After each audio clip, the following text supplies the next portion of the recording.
이 영상은 윈도우 기반의 실습 수업입니다. 오늘은 웹 애플리케이션, 소프트웨어 개발, 데이터 과학 등에 널리 사용되는 프로그래밍 언어인 파이썬에 대해 알아보겠습니다. 예를 들어 앞서 배운 HTML을 통해 인터넷 쇼핑몰을 만들어야 한다고 생각해 봅시다.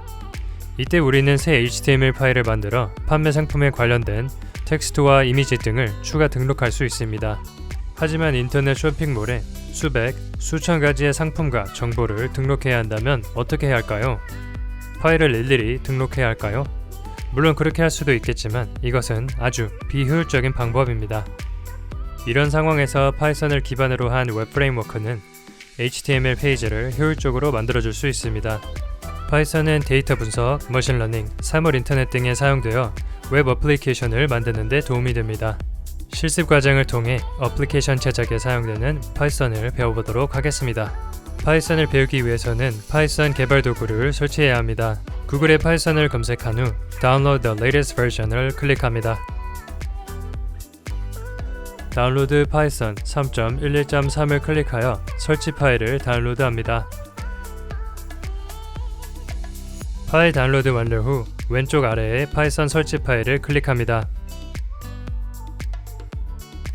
Add python.exe to path 옵션을 선택하고 Install Now를 클릭합니다.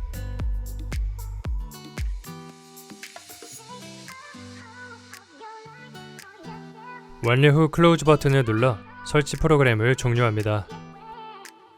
파이썬이 잘 설치되었는지 확인해 볼까요? 왼쪽 아래 검색창에 cmd를 입력하여 명령 프롬프트를 실행합니다.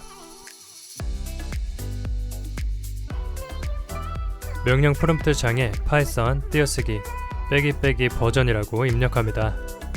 설치가 잘 되었다면 파이썬 3.11.3이 출력되는 것을 확인할 수 있습니다.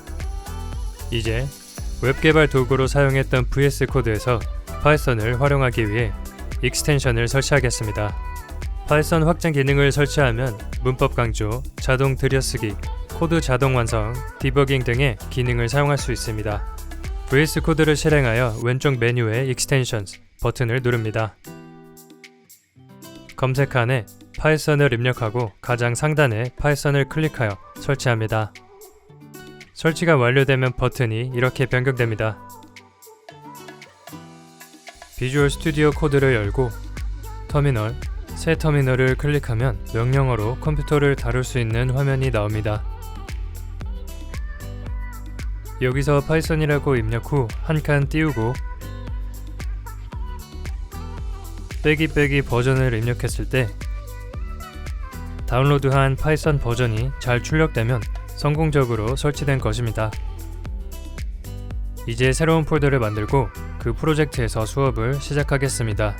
이전에 열어놓은 폴더가 있다면 파일에서 새 창을 열어서 새로운 에디터를 열어주세요. 그리고 탐색기를 클릭하여 폴더 열기 버튼을 클릭합니다. 바탕화면으로 가서 오른쪽 클릭 후 새로 만들기. 폴더를 클릭 후 폴더의 이름을 python-app으로 입력합니다. 이렇게 만든 폴더를 선택을 하여 비주얼 스튜디오 코드로 열어줍니다. 작성자를 실례합니다를 클릭하면 우리가 실습할 준비가 다 끝났습니다. 첫 번째 실습으로 데이터 타입에 대해서 알아보겠습니다. 새 파일을 클릭하여 1_datatype.py라는 이름의 파일을 만듭니다.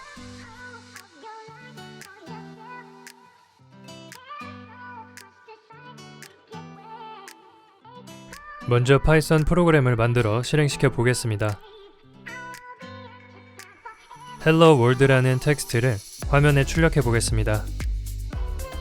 프린트는 화면에 무언가를 출력하겠다는 뜻입니다. 큰 따옴표 안에 출력하고 싶은 텍스트를 Hello World를 입력합니다. 그리고 터미널, 새 터미널을 클릭하면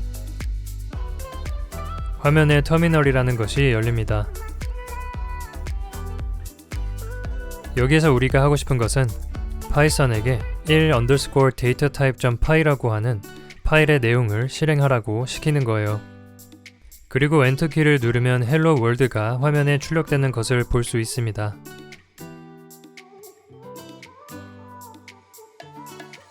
프로그래밍에서는 데이터의 형식을 엄격하게 규정하고 있습니다. 이 헬로 월드라는 텍스트는 문자열이라고 합니다. 여기에 있는 큰 따옴표를 없애고 실행해 보겠습니다. 위쪽 화살표를 누르면 이전에 입력했던 명령이 다시 나옵니다. 엔터를 누르면 에러가 발생합니다. 문법 에러입니다. 그래서 문자를 표시할 때는 반드시 큰 따옴표 또는 작은 따옴표로 감싸야 합니다. 컴퓨터 프로그래밍에서 가장 중요한 문자열에 대해 알아봤습니다. 다음으로 숫자에 대해 알아보겠습니다. 숫자를 한번 출력해 보겠습니다. 1을 출력하고 싶다면 1이라고 입력하면 됩니다. 이것을 따옴표로 감싸면 숫자 1은 문자열 1이 됩니다. 따옴표 없이 실행하면 숫자 1입니다. 실행해 볼까요? 보시는 것처럼 1이 화면에 잘 출력된 것을 볼 수 있죠? 데이터 타입에 따라 그 데이터 타입에 속하는 연산자라는 것이 있습니다. 숫자에 대한 연산 방법을 살펴보겠습니다. 프린트 2 더하기 2를 하면 화면에 뭐가 출력될까요? 4가 출력됩니다. 파운드 4라고 적으면 파운드 뒤에 있는 텍스트가 무시됩니다. 프린트 2-1을 하면 어떻게 될까요? 1이 되겠죠. 곱하기 1을 할 때는 x가 아니라 별표를 씁니다. 프린트 2 곱하기 3을 하면 결과는 6이 되겠죠. 나누기를 할 때는 슬래시를 사용합니다. 프린트 6 나누기 2의 결과는 3이 되겠죠.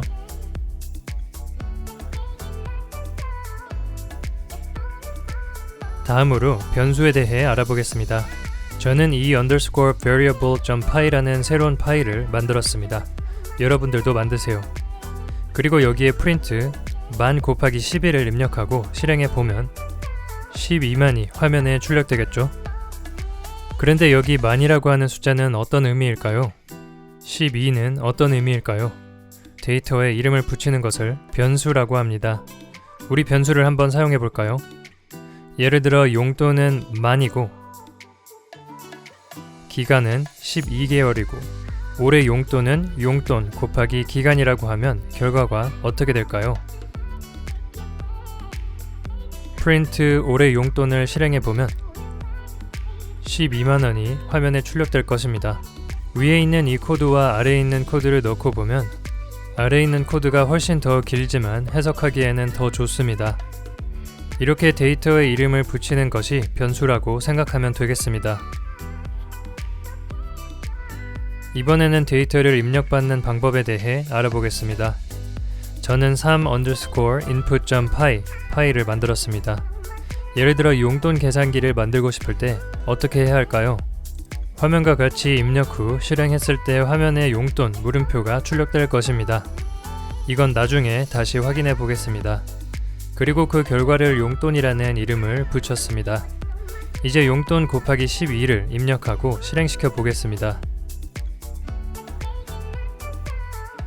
실행을 시키면 용돈 물음표가 화면에 출력됩니다. 그 뒤에 만을 입력하면 이 숫자가 용돈의 변수값이 되는데요. 엔터를 누르면 이상하게 긴 텍스트가 나옵니다. 왜 그럴까요? 입력값으로 입력한 이 숫자는 문자열로 프로그램에 들어오기 때문입니다. 이 문자열을 숫자, 정확하게는 정수, 영어로는 인티저로 바꿔주고 싶다면 여기를 int로 변경하고 다시 실행 후 만을 입력합니다. 엔터를 누르면 12만이 화면에 출력됩니다. 즉 인풋이라 하는 이 부분을 이용하면 사용자에게 입력값을 받을 수 있고 그 입력값에 따라서 다르게 동작하는 프로그램을 만들 수 있습니다. 다음으로 데이터 타입에 대해 알아보겠습니다. 이 데이터 타입은 불리언이라고 불리는 데이터 타입입니다. 단 2개의 데이터로 이루어져 있습니다. 한번 살펴볼까요? 불리언은 true와 false 이 두 가지의 데이터만 존재합니다. 화면에 보이는 것처럼 그냥 true와 false가 출력됩니다. 여기서 중요한 것은 true와 false를 만드는 연산자를 이해하는 것입니다. true와 false는 비교를 해야 할 때 사용합니다. 1이 2보다 큰가요? 이것은 거짓이죠. 실행을 시켜보면 false가 출력됩니다.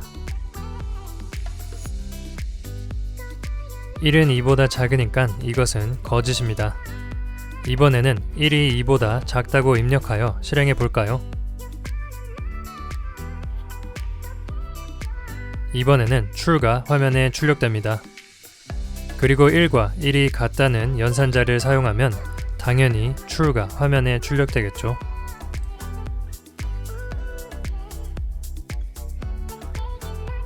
그리고 1과 1이 다르다고 해야 할 때는 느낌표를 중간에 추가합니다.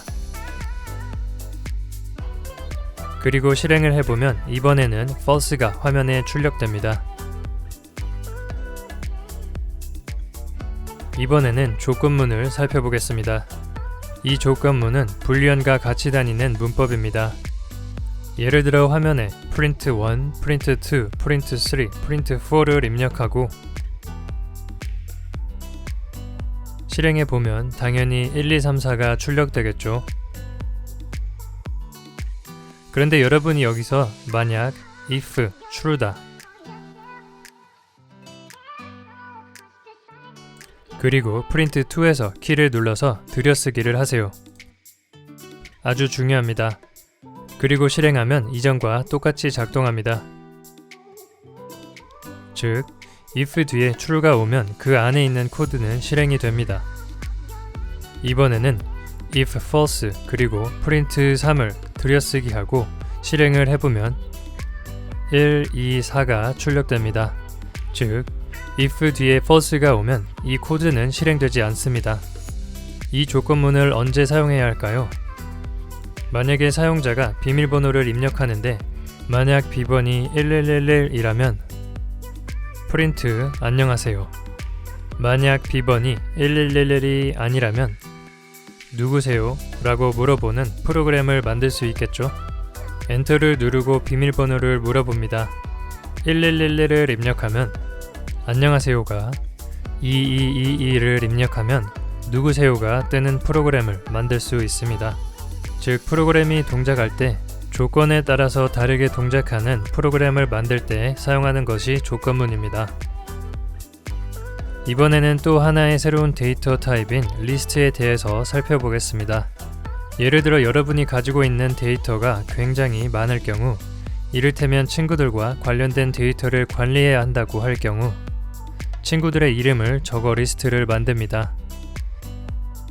이 리스트에는 3개의 데이터가 들어가 있을 겁니다.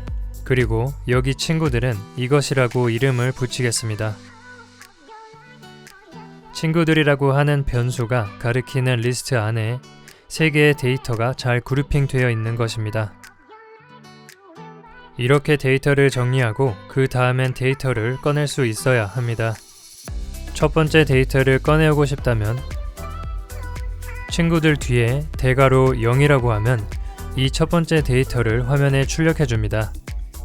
실행해보면 두루가 화면에 출력됩니다. 그리고 리스트와 관련해서 중요한 연산은 몇 개의 데이터가 있는지 확인하는 겁니다. 길이는 영어로 length입니다. len이라고 하고 친구들이라고 한 다음에 실행해보면 3이 출력됩니다. 리스트는 반복문과 함께 있을 때 강력해집니다. 이번에는 반복문이라는 문법을 살펴보겠습니다. 여기 있는 각각의 친구에게 안녕이라고 인사를 하고 싶을 때 이때 사용하는 반복문이 for입니다. 그리고 친구들 안에 있는 데이터를 하나씩 꺼내 오겠습니다. 그리고 각각의 순번에 해당되는 데이터의 친구라는 이름을 부여하겠습니다.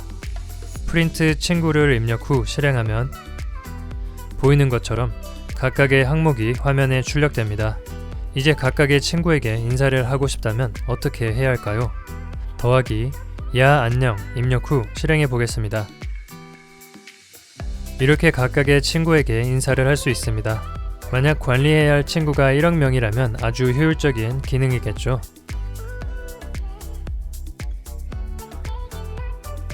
이런 코드가 있습니다.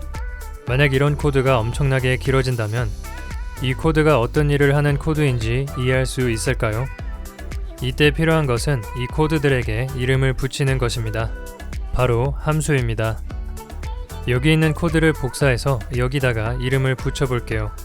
def 그리고 함수의 이름 용돈 계산기 괄호 열고 괄호 닫고 따옴표. 그 다음 여기 있는 이 코드들을 선택하고 탭 키를 눌러서 들여쓰기를 하면 됩니다. 그리고 용돈 계산기라는 저 함수를 호출할 때는 괄호를 입력하고 실행을 하면 이 위에 있는 코드와 똑같이 작동하는 코드가 나옵니다. 하지만 위에 있는 코드가 뭘 하는 코드인지 파악하기가 어렵죠.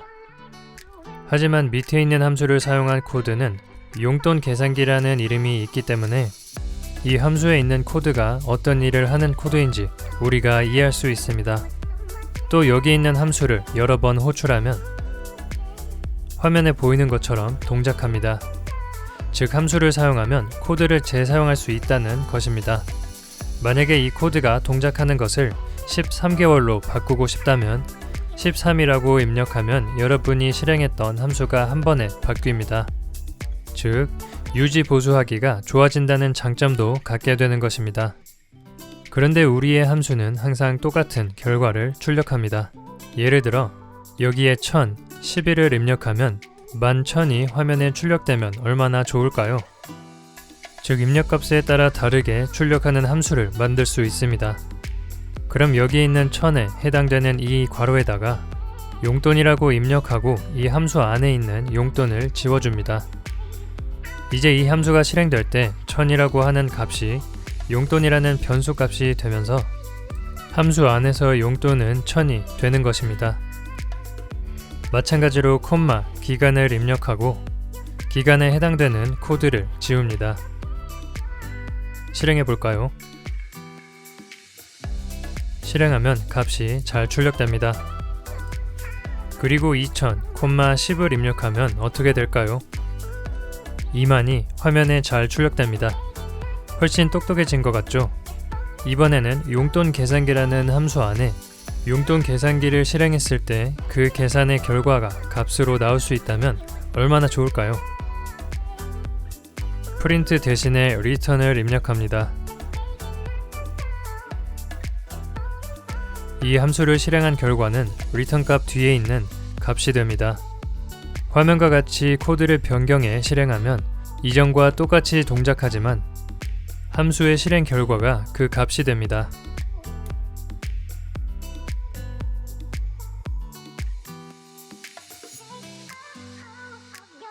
오늘은 웹 어플리케이션 개발에 도움이 되는 파이썬에 대해 알아보았습니다. 파이썬에 대해 더 알고 싶다면 마이크로소프트 러너를 통해 배울 수 있습니다.